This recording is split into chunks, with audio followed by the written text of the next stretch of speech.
Thank you, Madam Speaker. My question is to the Minister for Primary Industries. Minister, Tasmanians in coastal ward areas will be waking up this morning to hear news that their communities are potentially under threat from a massive expansion of fish farming. Last month, you quietly announced you would be supporting the industry to grow to $2 billion a year, more than doubling its current gargantuan footprint. Instead of growing salmon farming on land or far out to sea, we understand you're doing everything possible to help the industry take the cheapest, dirtiest and most harmful expansion route it can. Despite a cast-iron commitment to the people of the East Coast, there will be no more fish farming outside Okehampton Bay. We understand Tassal is jockeying for more sites and has bought lease 164 in a consortium. This is a shellfish lease in the pristine Mercury Passage. Minister, can you confirm your department has formed a secretive committee or other entity to look at the no-growth zone on the East Coast? Can you also confirm you will not be reclassifying any existing leases to become finfish or creating new leases north of Maria Island, around Ile du Nord and Lord's Bluff, near the precious marine protected area? Will you tell Tasmanians how long you've been in conversation with industry about their plans for massive expansions into publicly owned waterways? The Honourable Minister for Primary Industries and Water.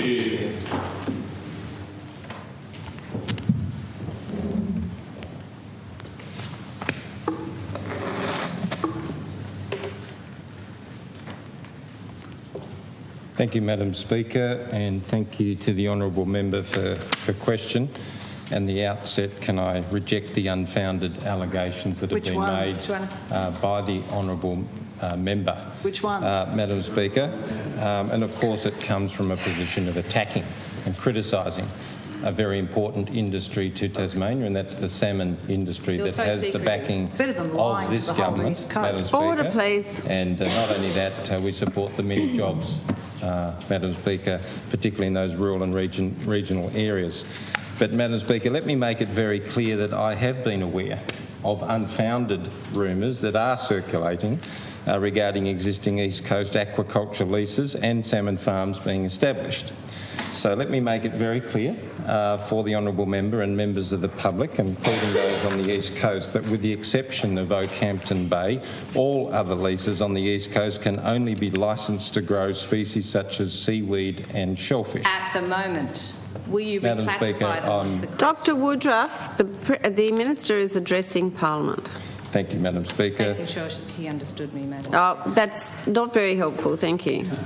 Madam Speaker, as I was saying, it's important to be aware that the current government policy excludes salmon farming in these areas, and additionally there is no interest expressed to government to grow salmon on these leases. They are therefore seaweed and shellfish growing.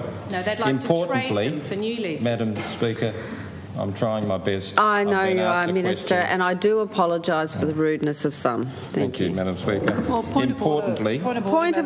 I understand why you might regard Dr Woodruff's interjections as rudeness, but we're actually asking this question for people who live along the length and breadth of the East Coast, and they deserve an honest answer. Yeah, and that's not a point of order, and you don't like it when people interrupt you when you're speaking. We don't mind. Well, we can deal with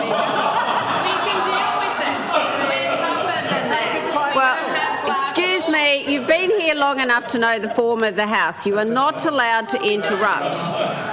Bring it on. You know, if that's what you're going to... Dr Woodruff, could I remind you that we are trying to run a dignified parliament here in a safe workplace, and I think we are capable of far better debate than we're managing at the moment. Please proceed, Minister. Thank you, Madam Speaker. Before I was rudely interrupted.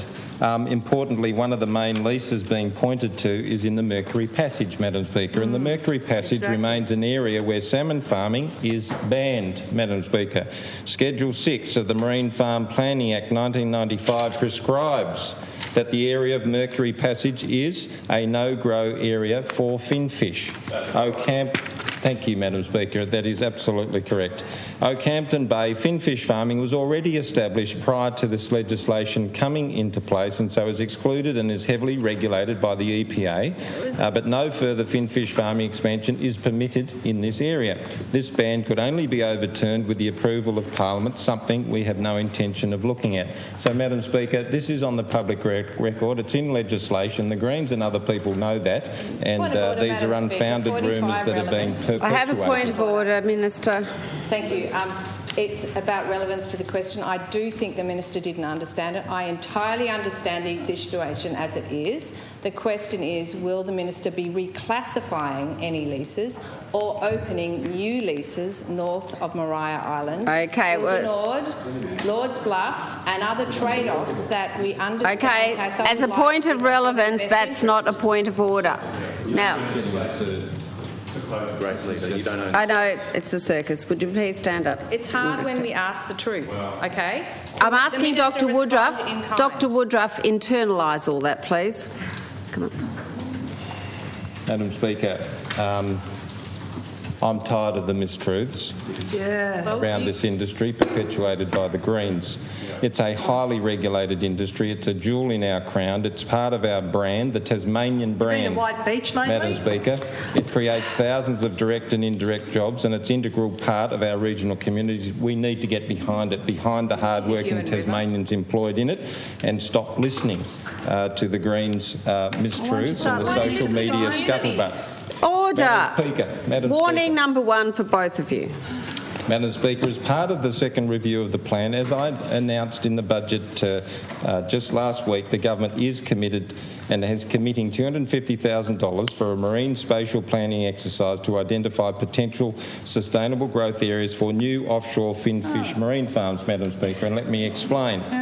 Madam Speaker, the salmon plan, we are progressing this review.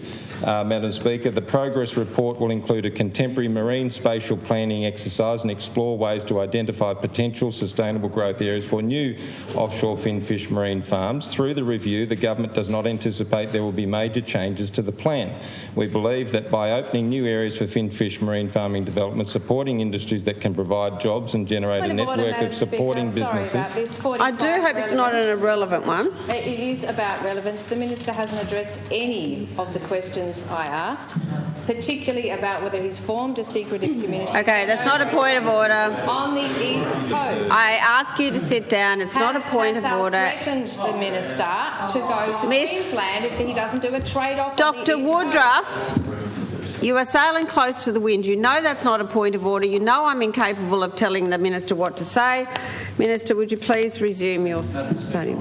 Point of order and your ruling. I would only draw your attention to the incessant nature of these rude interjections, and I'd ask you to consider, if it occurs again, to send the member out. Are you directing the Speaker? No, he's not directing. He's sharing advice. Thank you. Thank you, Madam Speaker. Before I was rudely and inappropriately in an unparliamentary manner interrupted. Let me make it clear, Madam Speaker. We believe that by opening those new areas for finfish marine farming development, supporting industries that can provide jobs and generate a network of supporting businesses that are also provide employment opportunities, particularly in the most impacted areas, we can get Tasmania back on path to recovery. This review will involve a science-based re-evaluation of the current map of grow and no-grow zones using lessons learned from the pilot marine spatial assessment tool that was developed by the Institute of Marine and Antarctic Studies in South East Tasmania. The work will be completed by early 2021 and any proposed changes will be released for public comment.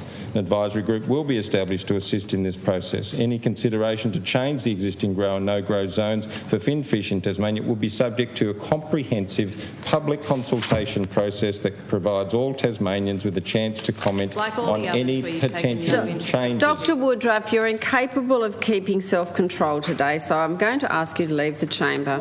Thank you. Well, I just need some clarification here. Well, you're not getting any. I've given an order. You're suspended to the end of question time, and you may join her. Thank you. Just for back-chatting. So the two of you may leave the chamber for the end of question time. Well, democracy's in very fine form in Tasmania. Would you like to be named? I hope not. Now, please leave with a dignified exit. Madam Speaker, I'll conclude if I could. That would be good. If Thank any you, Minister. changes were proposed, these would be detailed in a draft map that would be released for public comment. It could be that following the review and public consultation that no changes eventuate. But Madam Speaker, let me make it very clear, this side of the House, we support the salmon industry, we support the jobs in it, we support the regional communities that are supported by it. We're backing in the industry's plans for growth, sustainable growth through to $2 billion by 2030. Madam Speaker, we are backing it in. We support it, subject to strict conditions, terms and conditions, and strong environmental protections under the EPA and under legislation that protects the mercury passage. And as I said, making it very clear what is available and what's not available in that part of the East Coast that I referred to. Thank you, Madam Speaker. Thank you.